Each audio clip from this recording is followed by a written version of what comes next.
कार्यक्रम के पुण्यार्चक हैं श्री सुनील कुमार कमला जैन, लोकेश रजत, विजयनगरम, आंध्र प्रदेश।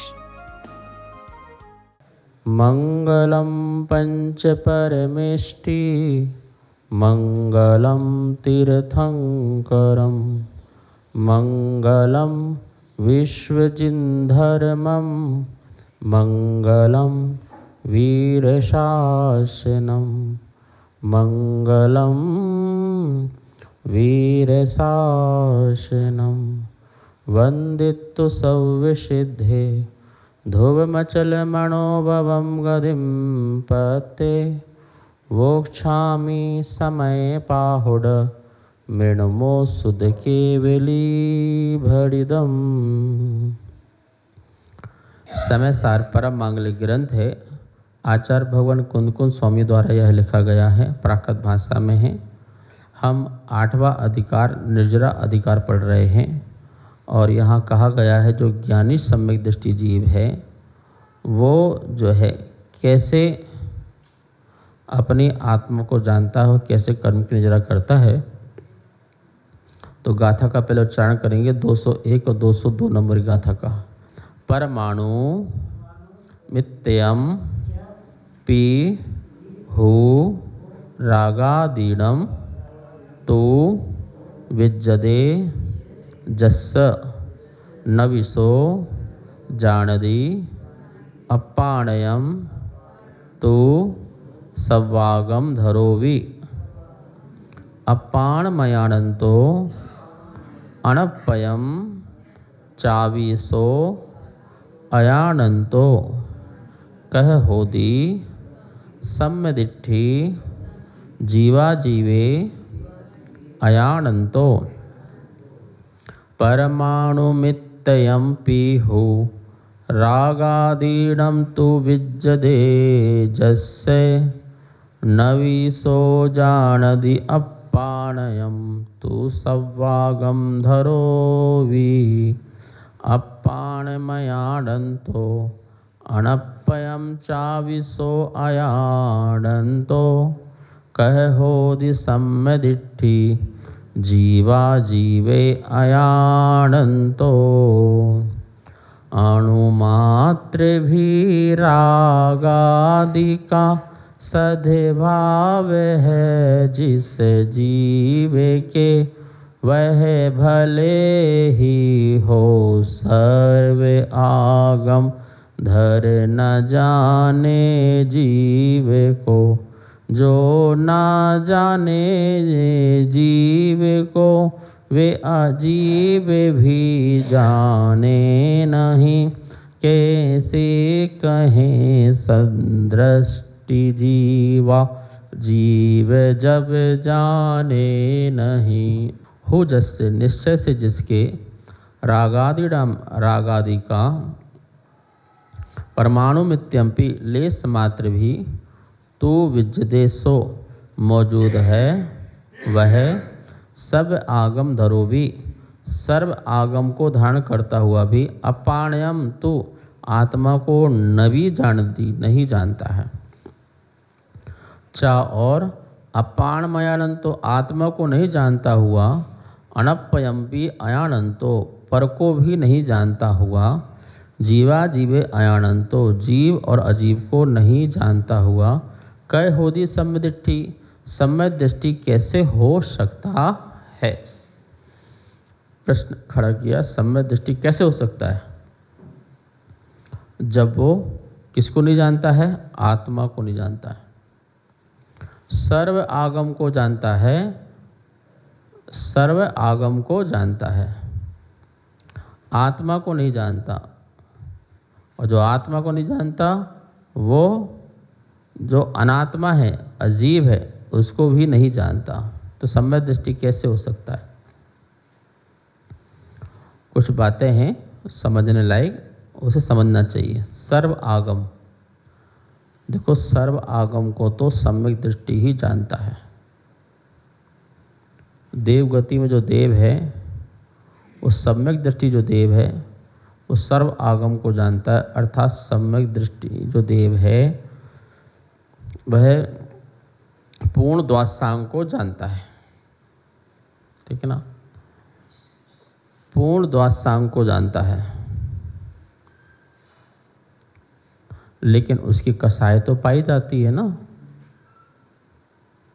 बोले सर्व आगम को जानता हुआ भी देव उसकी कसाई पाई जाती है, इसलिए वह कह रहे हैं कि आत्मा का अनुभव नहीं कर सकता। क्या नहीं कर सकता? आत्मा का अनुभव नहीं कर सकता।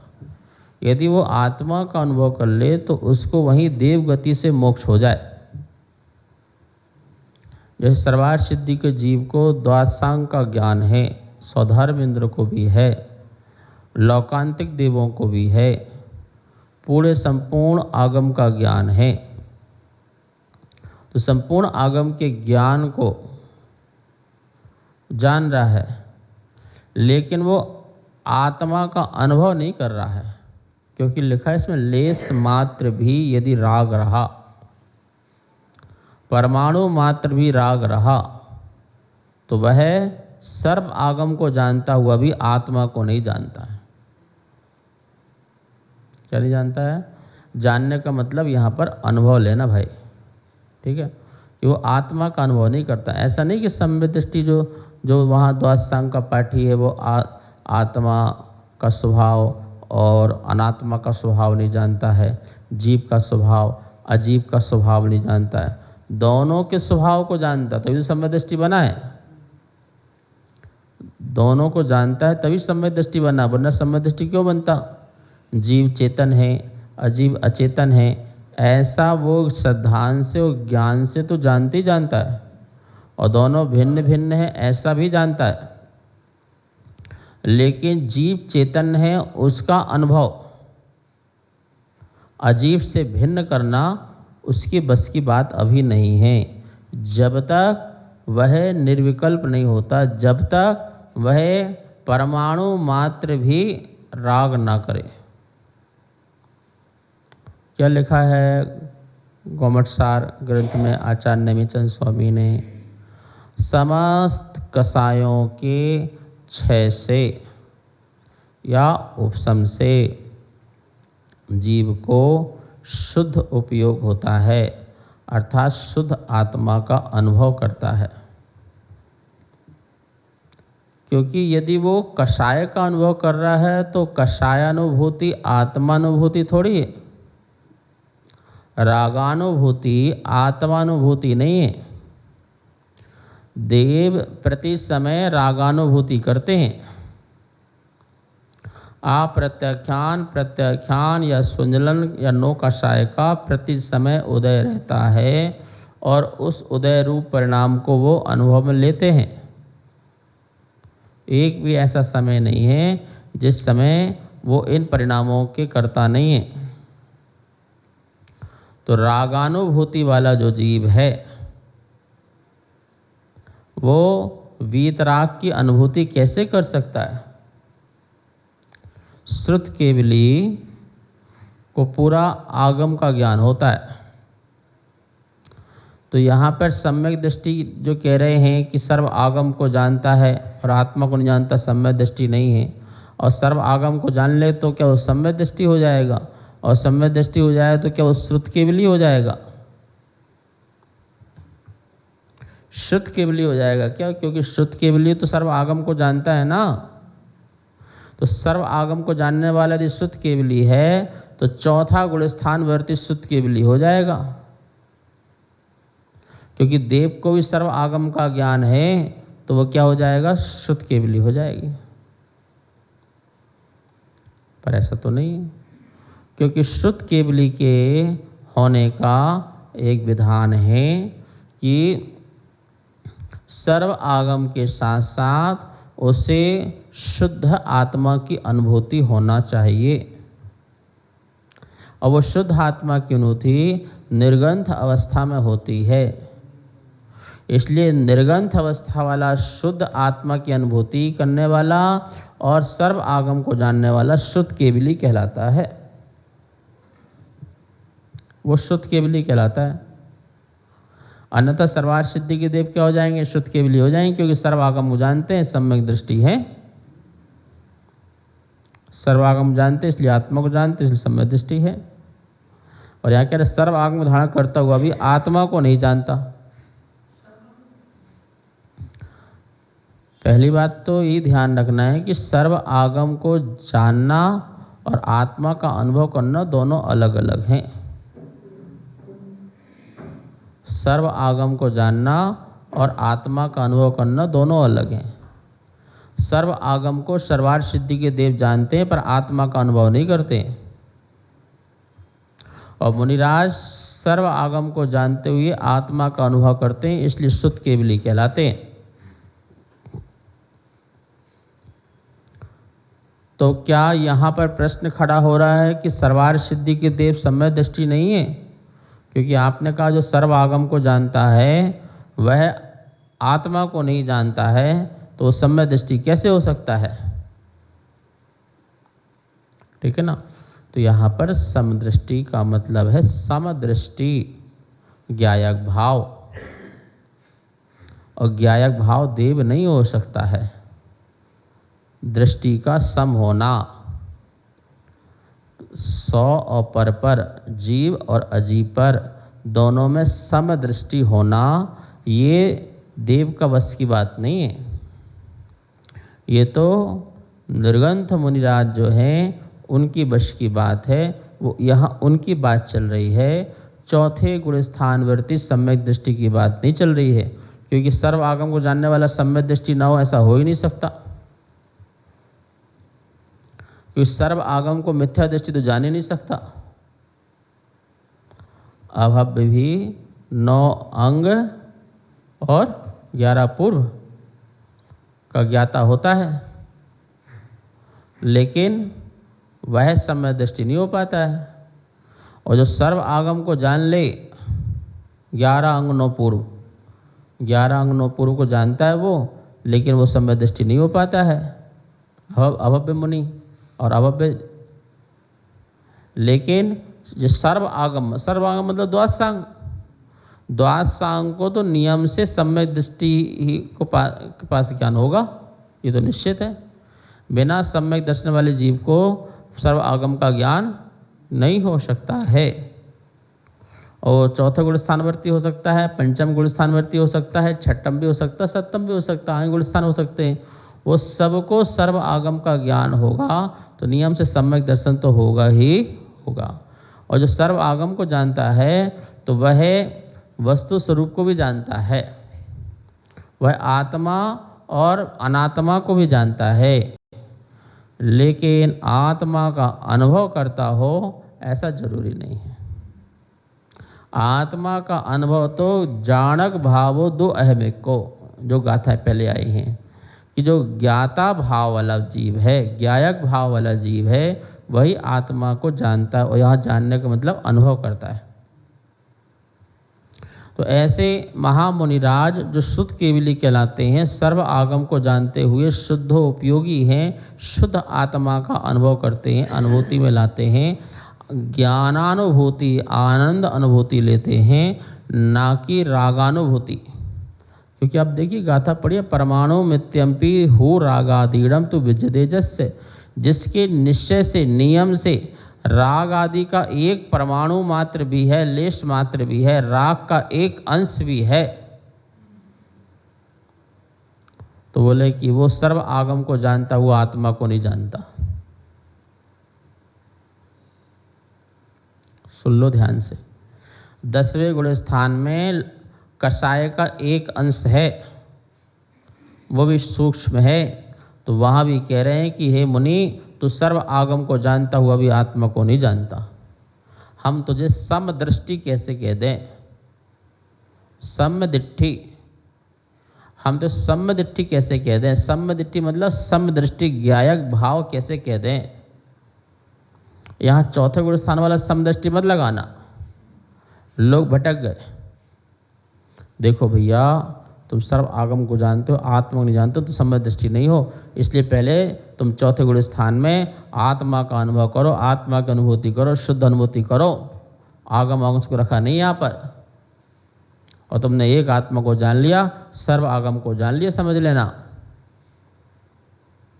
भाई। ऐसा यदि मानेंगे तो बात दिक्कत हो जाएगी। फिर तो इसका मतलब है देव जो आगम को जानते हैं उन्हें शुद्ध की अनुभूति होना चाहिए पहले तो, ठीक है ना। और शुद्ध की अनुभूति उन्हें वहाँ हो जाती है, विकल्प तो वहाँ है ही नहीं। सर्वार सिद्धि के देव को क्या विकल्प, देवी है नहीं, ठीक है ना। दिन रात 24 घंटे धर्म चर्चा, तो बढ़िया शुद्ध अनुभूति का अपना ध्यान लगाएं और वहीं से सीधे केवल ज्ञान प्राप्त करें। और पास में तो है मोक्ष सिद्धालय, वहाँ से सर्वार सिद्धि के जो देव हैं उनके विमान से और सिद्धशाला में दोनों में कितना अंतर है, सिर्फ 12 योजन का तो अंतर है, ज़्यादा दूर जाना भी नहीं है। वहीं ध्यान लगाओ, वहीं से सीधे केवली बनो और अनंत बनो, सिद्धालय में जाओ। क्यों धरती में आते हैं, क्यों पुनः मनुष्य भाव धारण करते हैं, क्यों फिर वो निर्गंथ मुनिराज बनते हैं, क्यों जंगल में जाकर के घोर तपस्या करते हैं, अनेकों परिसहों को जीतते हैं, चेतन अचेतन कृत उपसर्गों को जीतते हैं और उसमें समदृष्टि होते हैं। क्या होते हैं, समता भावी होते हैं। और समता भावी ज्ञायक स्वभाव के कारण होते हैं। लेश मात्र भी जिनके कषाय नहीं होती है, राग नहीं होता है। इसलिए 10वें गुण स्थान के बाद जो 11वां 12वां गुण स्थान आदि कहे गए हैं, उसी में ही शुद्ध आत्मा की अनुभूति होती है। और भी सुनो, वहाँ पर सर्व आगम को जानता हो जरूरी नहीं है।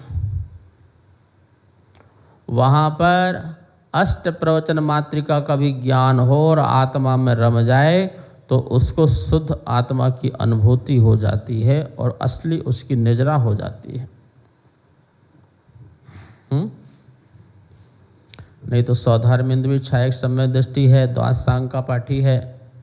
लौकांतिक देव तो ब्रह्मचारी हैं, देव ऋषि हैं, द्वादशांग के पाठी हैं। लौकांतिक ब्रह्मचारी हैं कि नहीं है, उनकी देवी होती है नहीं होती, ब्रह्मचारी ब्रह्म में रमण करते हैं, देवर्षि होते हैं। तो बताओ फिर वो ब्रह्मचारी और यहाँ पर मुनिराज ब्रह्मचारी, दोनों में क्या अंतर हो गया। अरे वो भी तो अखंड ब्रह्मचर्य पालन कर रहा है और यहाँ मुनिराज भी अखंड ब्रह्मचर्य पालन कर रहे हैं। वहाँ उसको द्वादशांग का पूर्ण ज्ञान है और हो सकता है यहाँ महाराज को पूरा द्वादशांग को ज्ञान ना हो, द्वादशांग का पूरा ज्ञान ना हो, मात्र 5 समिति और 3 गुप्ती का ज्ञान मात्र हो। उसके बल से मुनिराज जो हैं केवल ज्ञान प्राप्त कर लें और उस अखंड ब्रह्मचर्य और सर्व आगम को जानने के बाद भी वो केवल ज्ञान ना प्राप्त करे लौकांतिक देव। इसका मतलब है वो आत्मा का अनुभव नहीं कर पाता है, आत्मा की चर्चा तो करता है, आत्मा में चर्या नहीं कर पाता है। ऐसा ही उसका कर्म का नियोग है, वो कर्म के फल को भोगने वाला होता है, इसलिए वहाँ पर आश्रय बंद होता है। और मुनिराज यहाँ कर्मों के विपाक का अनुभव नहीं करते हैं, इसलिए वह निर्जरा करते हैं। इतना अंतर निर्जरा अधिकार में ही समझना है। देव सब जानते हुए भी कर्मों के फल को भोगते हैं। यदि कर्म के फल को न भोगें तो देवगति का सुख क्या, देवगति का इंद्रिय सुख क्या, फिर देवगति क्यों जाएंगे जीव। वो प्रति समय देवगति जो है पुण्य का फल भोगता है, भले चाहे वहाँ ब्रह्मचारी हो, चाहे वो देवर्षि हो, चाहे वो आगम का पाठी हो। छायक सम्यदृष्टि सौधर्मेंद्र आगम का पाठी होते हुए भी 40 नील देवियों के से अपना भाव रखता है और सुख भोगता है। एक क्षण भी ऐसा समय नहीं जिस समय वो देवगति का सुख ना भोगे। ठीक है, तो निजरा नहीं होती, आश्रव बंद ही होता है। लेकिन मुनिराज कर्मों के फल के उदय में भी कर्म के फल को नहीं भोगते हैं। पाप के उदय आए चाहे पुण्य के उदय आए, पुण्य के उदय से अच्छा आहार मिले या पाप के उदय से अंतराय हो, दोनों में ही समभाव रखने के कारण उनकी निर्जरा होती, क्योंकि वो ज्ञायक स्वभावी है, समदृष्टि है। इस गाथा को पढ़कर के कई लोग भटके हुए, बहुत लोग भटक गए। भैया आत्मा को जानना बहुत जरूरी है, बिना आत्मा को जाने सम्यक दर्शन नहीं होता है। ये तो बात निश्चित है कि आत्मा को जाने बिना सम्यक दर्शन नहीं होता, पर आत्मा के सच्चे स्वरूप को जाने बिना हमने जान लिया आत्मा स्पर्श रस गंध वर्ण से रहित है, वो आत्मा है, और ये शरीर स्पर्श रस गंध वर्ण वाला है, इसलिए आत्मा नहीं है। दोनों भिन्न भिन्न पदार्थ हैं। हमारे मन में बिल्कुल प्रकाट सिद्धांत बैठ गया, तो उस सिद्धांत का बैठने का नाम सम्यक दर्शन है। वो सम्यक दर्शन तो वस्तु स्वरूप के स्वभाव से निर्णय कर लेते हैं। वस्तु का जो स्वभाव है उससे निर्णय कर लो। जल का स्वभाव दूध का स्वभाव अलग अलग होता है, दोनों के स्वभाव को जानकारी होना चाहिए। तो दूध अलग है, जल अलग है, काम खत्म। अब तीन काल में भी कोई दूध जल मिला दे, हम समझ जाएंगे दूध अलग है, जल अलग है। अज्ञानी नहीं जाने तो नहीं जाने, वो मिथ्या दृष्टि बना रहे। हमने जान लिया, वो सम्यक दृष्टि बना रहा। लेकिन दूध मात्र का स्वाद लेना, पानी का स्वाद नहीं लेना, वो जो स्वाद है वो अनुभव है, वो अनुभूति है। आत्मा मात्र का अनुभव ले लेना, तो बोले फिर वो आत्मा का अनुभव जो ले लेता है वो सर्वागम को जानता है, नहीं जानता वो सर्वागम को जानता है। और वो सर्वागम को जानता हुआ भी आत्मा का अनुभव नहीं लेता है, तो बोले उसके कसाय का अनुभव ले रहा। फिर वो आप पढ़िए ना क्या लिखा है, निश्चय से जिसके राग आदिकों का परम लेस मात्र भी मौजूद है, तो वह सर्व आगम को धारण करता हुआ, सर्व आगम को धारण करता हुआ भी, देखा सर्व आगम धरो भी, सर्व आगम को धारण करता हुआ भी अपानयम नवी जाना दी, आत्मा को नहीं जानता। इससे स्पष्ट और क्या हो सकता है। अब आप ये लगा लीजिए कि जहाँ पर लेस मात्र कसाय ना हो, राग ना हो, तो अब कहाँ नहीं होती ये पता कर लो। आपके पास तो थर्मामीटर है गुण स्थान का, तो गुण स्थान का स्केल रखो और नाप लो कि लेस मात्र भी कसाय कहाँ नहीं पाई जाती है। मिथ्या दृष्टि कसाय होती नहीं होती है, बोले होती है। चौथे गुण स्थान वाले को कसाय होती नहीं, बोले होती है। कितनी होती है,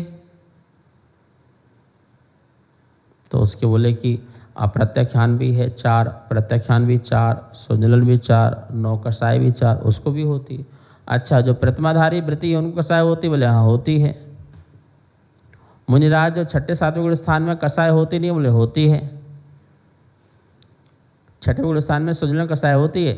तीव्र सुजलन कसाय के परिणाम के फल को भोगने वाला मुनिराज छठम गुण स्थान वृत्ति होता है, और मंद कसाय के फल को भोगने वाला सप्तम गुण स्थान वृत्ति होता है। लिखा है, पढ़ो कर्म कांड जीव कांड आदि। संजलन कसाय के तीव्र उदय से छठा गुण स्थान, और संजलन कसाय के मंद उदय से 7वां गुण स्थान होता है मुनिराज के। और फिर 8वें में कसाय होती नहीं है, बोले होती है। वहाँ संजलन कसाय और मंद होती है। 9वें में और मंद होती है। 10वें में और ज़्यादा मंद हो जाती है। लोभ मात्र बचता, लोभ भी सूक्ष्म बचता है, तो वहाँ भी होती है। तो वहाँ लेस मात्र कसाय बच रही है 10वें गुण स्थान मुनिराज को, तो वहाँ कह रहे हैं कि वो मुनिराज सर्व आगम को भी जानता है। वहाँ पर यदि मुनिराज सर्व आगम को धारण भी किए हुए हो और लेस मात्र भी उसको कसाय है, तो बोले वो आत्मा को नहीं जानता। आत्मा मतलब अनुभव, आत्मा का अनुभव नहीं करता, इसलिए वो समदृष्टि नहीं है। समदृष्टि मतलब ज्ञायक स्वभावी नहीं है। वो ज्ञायक भाव धारण करने वाला नहीं है। वो कसाय भी जब सूक्ष्म लोभ भी चला जाएगा, सूक्ष्म राग भी चला जाएगा, या तो क्षय या उपशम हो जाएगा, वहाँ पर वह आत्मानुभूति शुद्धानुभूति करेगा। बताओ। इसलिए कई आचार्यों ने 10वें गुण स्थान तक धर्म ध्यान माना है और 10वें के बाद शुक्ल ध्यान माना है। माना है आचार्यों ने। बोले बैठ ही नहीं सकता। बोले 10वें गुण स्थान तक हम धर्म ध्यान मानेंगे, वो ध्यान करेंगे, आगम का सुत का अवलंबन लेकर के, भगवान की वाणी का अवलंबन लेकर के ध्यान कर रहे हैं, तो वहाँ धर्म ध्यान चल रहा है। जब अवलंबन ले रहे धर्म ध्यान चल रहा है, पर का अवलंबन ले रहे हैं ना भगवान की वाणी का, चिंतन का, तो धर्म ध्यान चल रहा है। बोले जैसे ही वो राग गया तो अवलंबन भी नहीं लेना पड़ेगा, फिर आत्मा का अवलंबन हो जाएगा। तो बोले वहाँ पर शुद्ध अनुभूति हो जाएगी, वहाँ आत्मा अनुभूति हो जाएगी। अब चिल्लाते रहो चौथे गुण स्थान में आत्मा अनुभूति शुद्ध अनुभूति, चिल्लाते रहो, कुछ नहीं होने वाला, कुछ भी नहीं हो सकता। और सीधा सा आपके पास प्रश्न है कि भाई सर्व आगम को देव जानता है तो उसको वहीं से केवल ज्ञान हो जाना चाहिए, काम खत्म, शुद्ध अनुभूति हो जाना चाहिए, और हो जाए तो वहीं से मोक्ष हो जाना चाहिए। उसको मनुष्य आदि में आने की आवश्यकता बिल्कुल भी नहीं है। नहीं, वो कर्मों के फल को भोगता है। जब तक राग है आप भी कर्म के फल को भोग रहे हैं, और जिसके कारण अबुद्धि पूर्वक मुनिराज को भी 7वें 8वें 9वें 10वें गुण स्थान में अबुद्धि पूर्वक आश्रव बंद हो रहा है, कषाय संबंधी। और जहाँ बंद हो रहा वहाँ निर्जरा क्या होगी? तो बोले वहाँ निर्जरा तभी होगी जब बंद का भी अभाव हो। संबर सहित करो तब प्राणी मिले मुक्ति रानी। संबर सहित करने पर निर्जरा होती है, वो निर्जरा मुक्ति की रानी को प्राप्त कराती है, और वह मुनिराज समदृष्टि होते हैं, उसी को मिलती है। यहाँ समदृष्टि इस गाथा में सम्यक दर्शन वाला सम्यक समझ लगाना, समदृष्टि मतलब ज्ञायक भाव लगाना, तभी बात ये गाथा की समझ में आएगी। शेष विषय कल। जावाणी के ज्ञान से सूझे लोकालो, सो वाणी मस्तक धरो सदा देत हो धो। हे जिनवाणी भारती तो हे जपो दिन रैन, जो तेरी शरणा धरे सो पावे सुख चैन। इस कार्यक्रम के पुण्यार्जक थे श्री सुनील कुमार कमला जैन, लोकेश, रजत, विजयनगरम, आंध्र प्रदेश।